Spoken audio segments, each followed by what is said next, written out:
Bon, salam alaikum wa rahmatullahi ta'ala wa barakatuh. Bon, je vais vous parler les probabilités, les variables aléatoires. Donc, les variables aléatoires, je fais l'exercice, je commence par l'exercice numéro 1. On considère une variable aléatoire x à valeur dans 0,4. Donc, x de oméga est donné, c'est 0,4. C'est l'intervalle de n, les valeurs possibles. On suppose que la probabilité que les valeurs de x sont inférieures à 3 est égale à 1 demi. Et la probabilité que les valeurs de x supérieures à 3 est égale à 1 tiers. Et les événements x égale 0, x égale 1, x égale 2 sont équiprobables. C'est-à-dire que pi de x égale à 0, c'est la même chose que pi de x égale à 1, qui est égal à pi de x égale à 2. On vous demande de déterminer la loi de cette variable. Déterminer la loi de x. La loi de x. Donc, pour connaître la loi de x, donc j'ai les hypothèses. Une variable aléatoire à valeur dans 0,4. Donc, x de oméga, c'est l'intervalle 0,4. L'intervalle de n.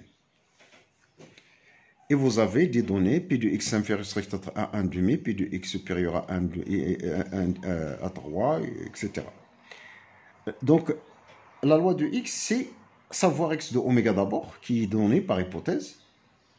Mais il faut calculer les probabilités p de x égale à i. C'est ça le problème avec i appartient à cet intervalle. C'est ça la loi. C'est-à-dire connaître des probabilités qui sont essentielles pour d'autres choses. Pour nous, on a p de x inférieur strict à 3. Ça signifie une autre chose. Ça veut dire que c'est la probabilité des valeurs d'avoir une valeur inférieure à 3. Mais les valeurs possibles, c'est 0, 1 ou 2. C'est-à-dire p de x égale à 0 ou pi de x égale à 1. Donc je fais la somme puisque la réunion dit se joint d'événements. Ou pi de x égale à 2. Et c'est tout.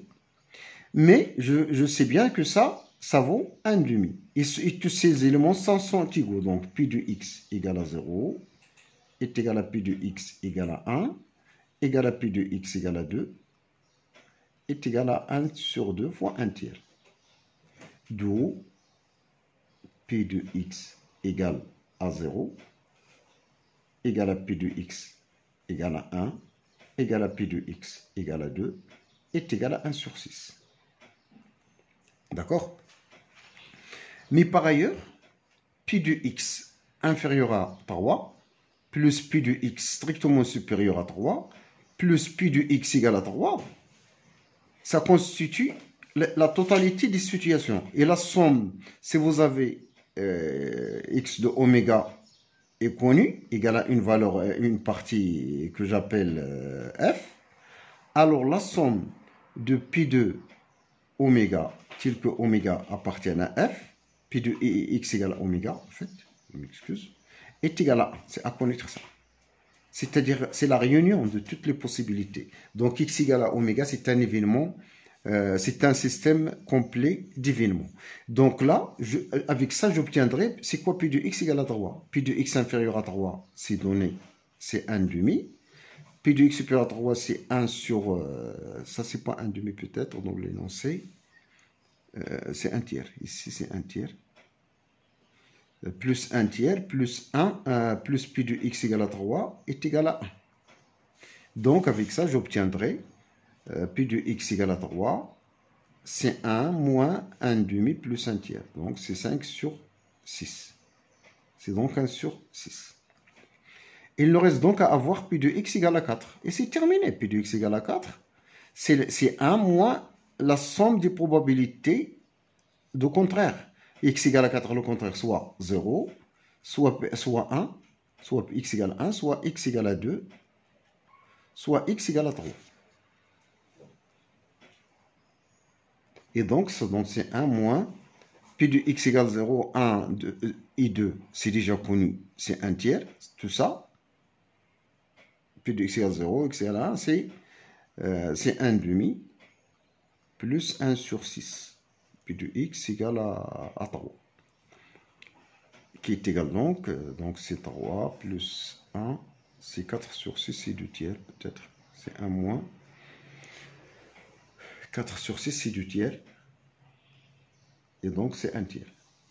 Et donc la loi de x, on peut la résumer comme ça. xi, pi de x égale à xi. Avec les x ici connus soit 0, soit 1, soit 2, soit 3, soit 4. Et les probabilités sont bien calculées. Pi de x égale à 0, c'est 1 sur 6. 1, c'est 1 sur 6. 1 sur 6. Pour 3, on l'a trouvé. X égale 3, c'est 1 sur 6 aussi. Pour 4, c'est 1 tiers.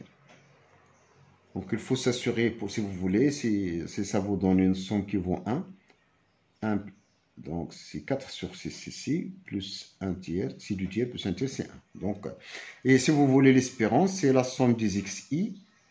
L'espérance, c'est la moyenne, c'est la somme des xi fois pi de x égale xi.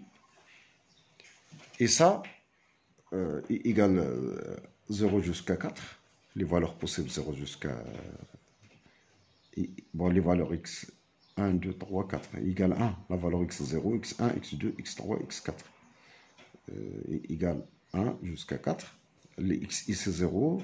Donc, vous trouvez, c'est 0 fois 1 sur 6, plus 1 fois 1 sur 6, plus 2 fois 1 sur 6, 3 fois 1 sur 6, etc. Voilà pour l'exercice. Pour la première question, si on vous demande, oui, c'est le calcul de l'espérance. Donc, c'est juste la deuxième question. Voilà. La question, ce n'est qu'à remplacer les calculs. Donc, l'espérance, c'est quoi? C'est 0 fois 1 sur 6, plus 1 fois 1 sur 6, plus 2 fois 1 sur 6, plus 3 fois 1 sur 6, plus 4 fois 1 tiers. Et donc, vous trouvez, c'est 1 plus 2, c'est 3 sur 6, c'est donc 1 demi, plus 1 demi, plus 4 tiers. Donc, c'est 1 plus 4 tiers, donc c'est 7 tiers. Donc, voilà pour l'exercice 1. Je passe maintenant à l'exercice 2. Je vous envoie ça par WhatsApp pour mes élèves de TSI.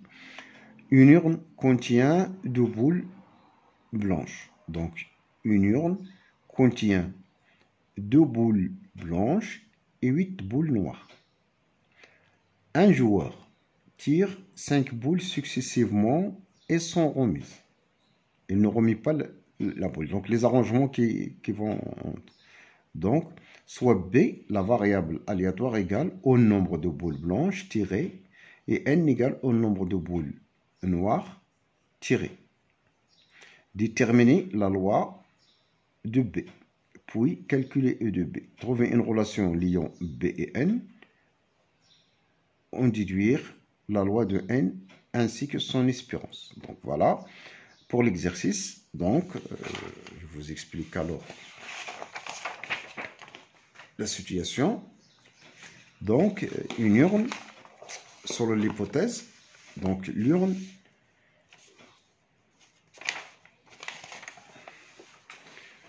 une urne contient 2 blanches. Donc, l'urne que vous avez, elle contient 2 boules qui sont blanches.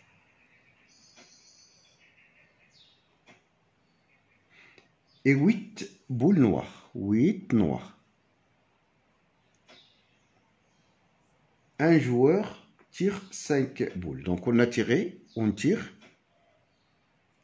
5 boules, mais d'une manière successive, mais sans remise.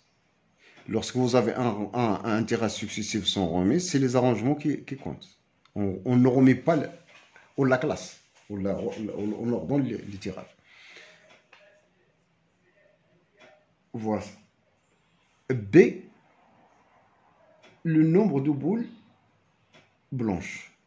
Nombre de boules blanches.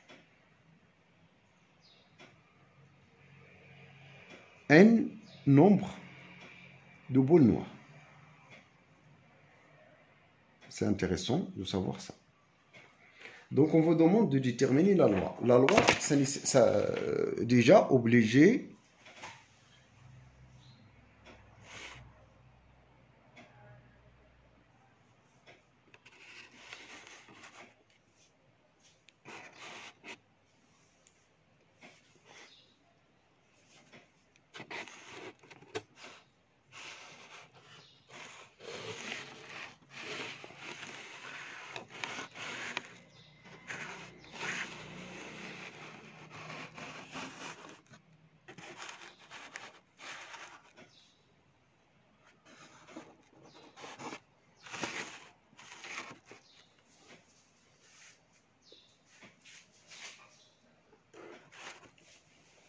Donc voilà.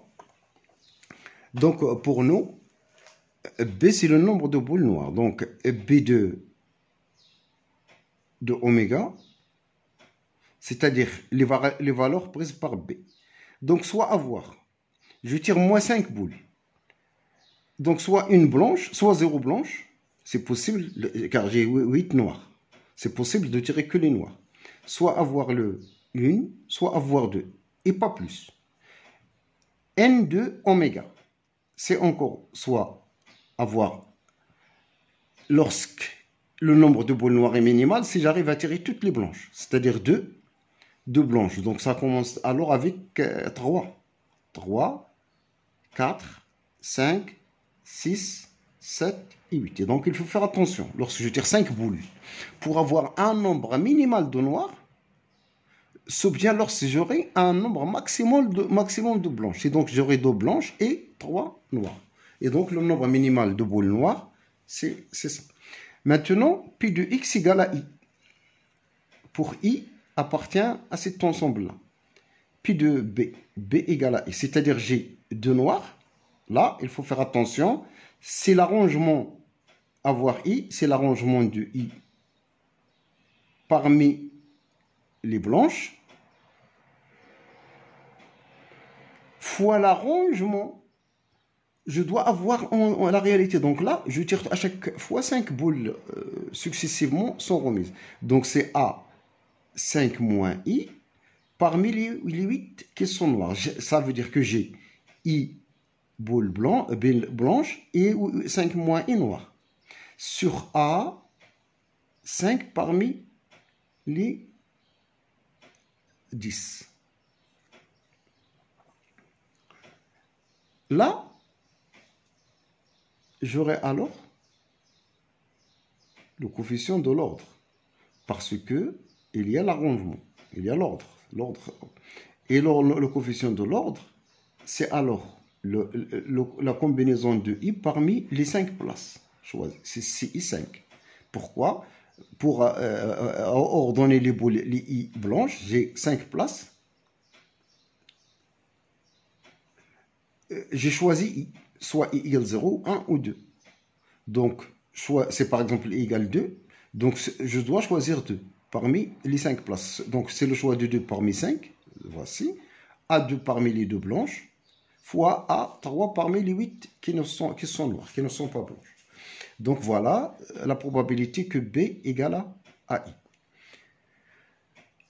Maintenant, donc, je vous laisse les calculs avec, bien sûr, I appartient à 0, 1 et 2. Donc, normalement, vous remplissez les calculs et vous faites les calculs sans perdre le temps pour les calculs que vous connaissez bien faire. La question, donc la loi de probabilité pour B est calculée. La question 2 donne trouver une relation liant B et N. Donc, quel que soit I, à chaque fois, on a P de B égale à I plus P de B et de N égale N moins I.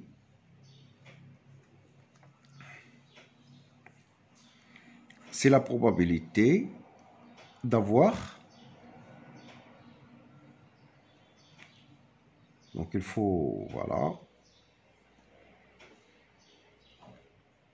donc P de B égale, c'est normalement, c'est la probabilité que c'est la même chose.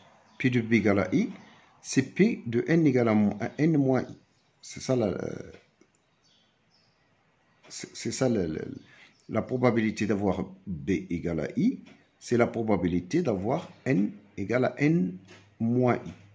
Ou bien, vous pouvez offrir B plus N, tout le temps est égal à 5.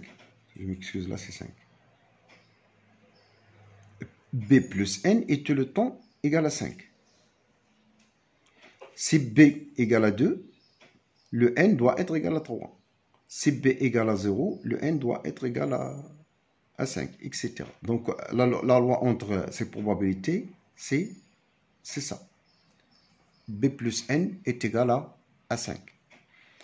La question suivante, trouver une relation entre Bn. B plus n égale à 5. On déduire la loi de n.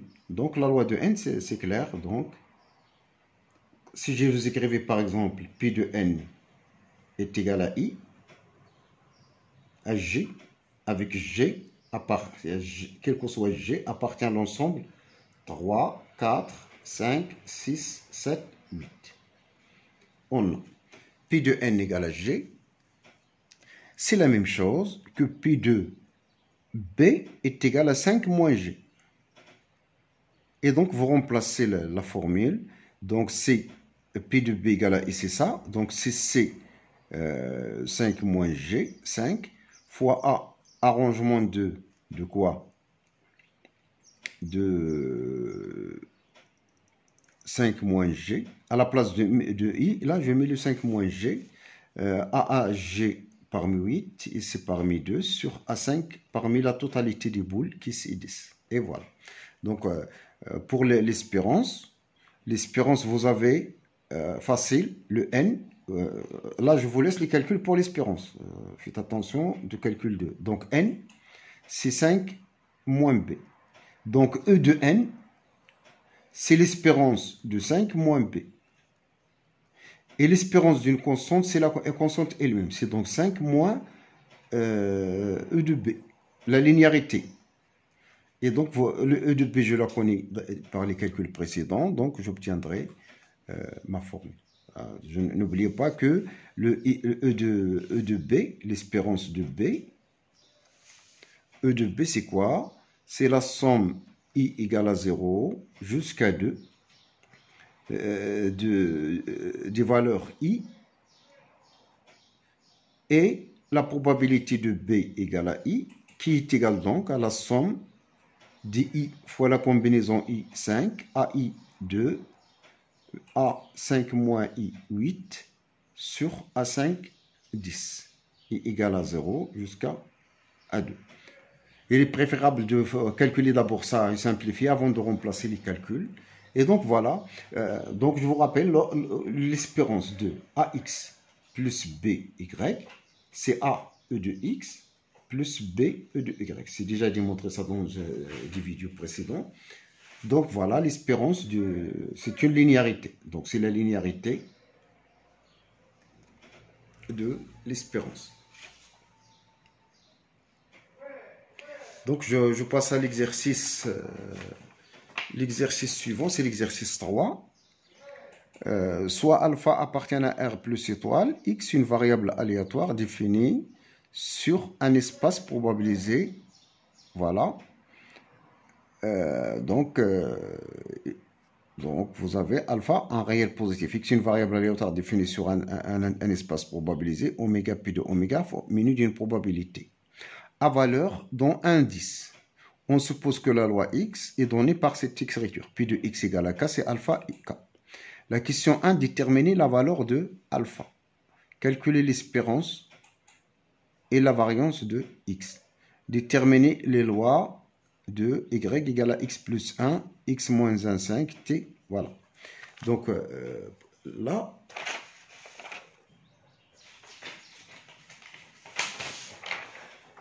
on vous donne pour l'exercice 3.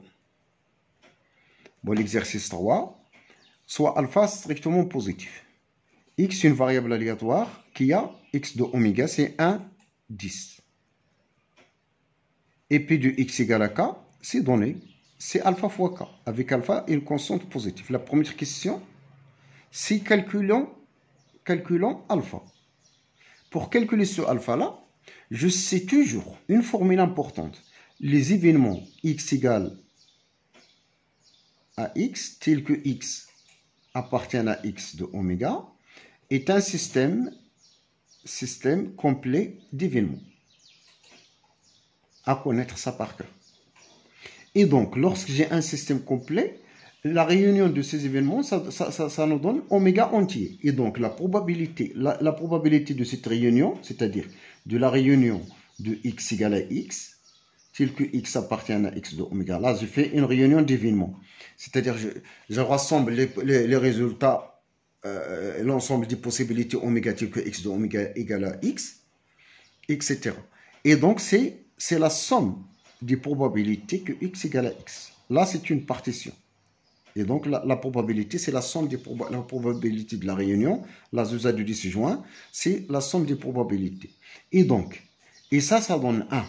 Ça, c'est la somme de toutes les probabilités, ça donne 1. C'est pour cela que la somme de pi de x égale à k égale à 1 jusqu'à 10, est égale à 1. D'où la somme de alpha k égale 1 jusqu'à 10, est égale à 1. Et donc, alpha fois cette somme-là, que vous connaissez au début de l'année, c'est 1. Cette somme, c'est la somme des suites des termes, des suites arithmétiques de raison 1. Donc, alpha fois le nombre de termes 10, fois la moyenne 10 plus 1, c'est 11, sur 2 est égal à 1, d'où alpha égale donc 1 sur 55. Donc, c'est 5 fois 11, c'est 1 sur 55. Voici la valeur de alpha. C'est bon? Donc, je pense que ça va marcher. Donc, l'idée de la première question, c'est que la somme de toutes les probabilités P de x égale à k, sachant que k décrit x de oméga, ça vaut 1. À connaître par cœur cette relation. La deuxième question, on vous demande de calculer l'espérance E de x et V de x. Là encore, peut-être, je ne tombe pas dans beaucoup de calculs. Donc, E de x, par définition, E de x, c'est quoi? C'est la somme des k fois P de x égale à k. K allant de 1 jusqu'à 10. C'est ça l'espérance. Et ça, par définition, c'est la somme des k fois P de x égale à k, c'est alpha fois k. K égale 1 jusqu'à 10. Et c'est la somme, alpha, la somme des k carré. K égale 1 jusqu'à 10. Et la somme des k carré, c'est une chose que vous connaissez, c'est une formule où il y a de 6. C'est n fois n plus 1, c'est 10 fois 11, facteur de 2n plus 1, c'est-à-dire 20 plus 1 sur 6, donc 23. Il y a donc le 6 qui va se simplifier, si on simplifie par 3, donc alpha fois le 5, le 2 va se simplifier, fois 11, fois 7, ça c'est 7 fois 3. Et donc c'est 50, 1 sur 55, et donc ça nous donne 7. Vous voyez? Voilà pour l'espérance. J'espère que ça va bien marcher. Maintenant, V de x. V de x, il y a une formule. C'est E de x carré moins E de x le taux au carré. Ça, c'est déjà calculé. Donc, c'est E de x au carré, c'est 7 au carré, c'est 49. Et E de x au carré, c'est la somme par transfert, c'est la somme des valeurs au carré, des k carré, fois P de x égale à k. K égale à 1 jusqu'à 10. C'est la somme des k carré. P de x égale à k, c'est alpha fois k. Et ça, c'est alpha fois la somme des k au cube. K égale 1 jusqu'à 10. Et cette somme-là, c'est 10 fois 10 plus 1 sur 2 le taux au carré. Et donc, c'est 1 sur 55 fois 5 au carré, c'est 25, fois 11 au carré.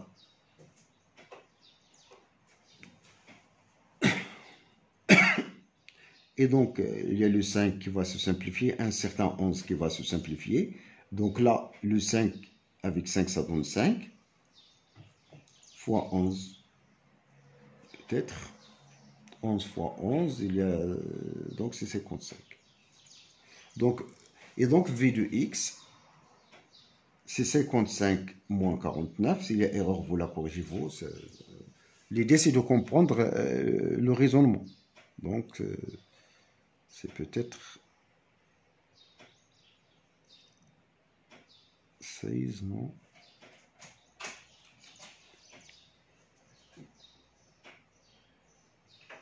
C'est tout simplement. 6. Donc, V de x égale à 6. Et voilà. Donc, le cours arrive à sa fin. Je vous remercie. Donc, à la prochaine fois, Inch'Allah.